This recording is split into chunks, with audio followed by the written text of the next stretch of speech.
Hello, Piney Branch Panthers. Today we're going to take a look at the Library of Congress website. This site will be a great resource for you to use for your Shoeboxes for Soldiers project. It's also a really fun site to check out, so I hope you'll spend some time exploring this resource beyond your project.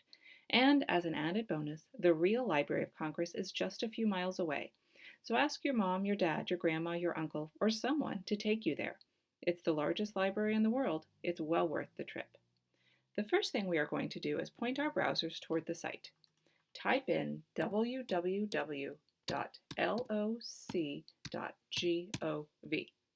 This is the site's URL. URL stands for Uniform Resource Locator, but you can think of it like the website's address. All right, here we are on the site. You will see that there are many categories to choose from: film, maps, sound recordings, and much more.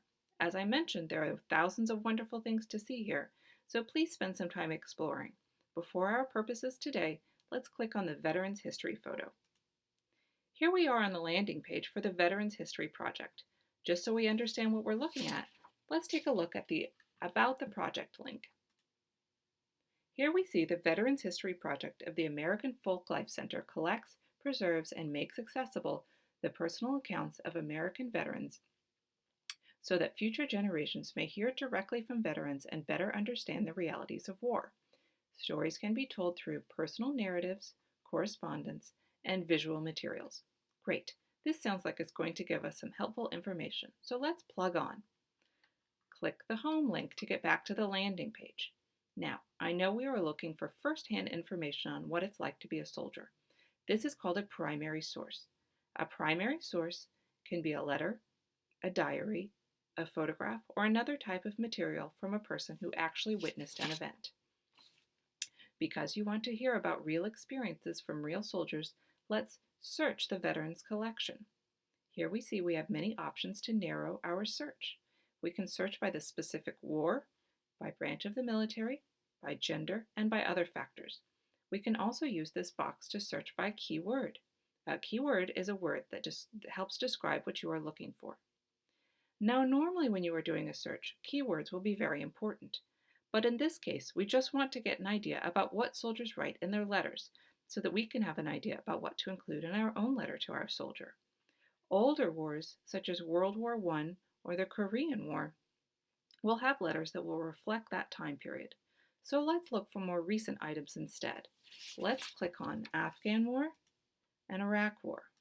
We won't limit by branch of the military because we are interested in all branches.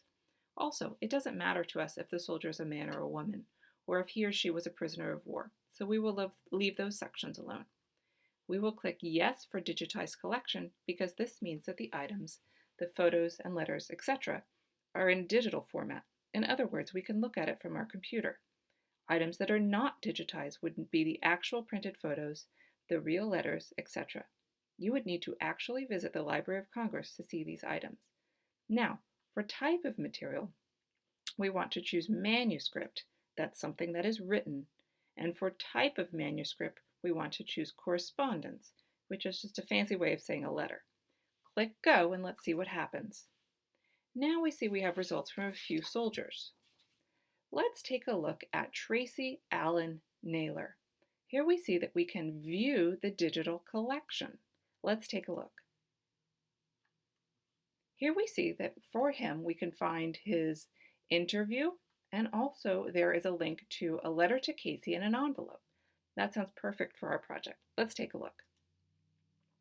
Here we see this is the actual scanned letter of correspondence that he sent to his son Casey. We can read it and see that he says that he misses his son Casey. They talk about buying back to school clothes, and we also see that he sent Casey a cartoon. From this, we see that just writing about normal, day-to-day things is okay. Maybe in your letter you'd like to include a cartoon from the newspaper, or maybe you'd like to tell your soldier about your plans for Thanksgiving, or what you dressed up like for Halloween.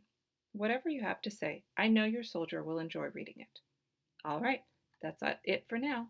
Please stop by the library if you have any more questions. I'm always happy to help.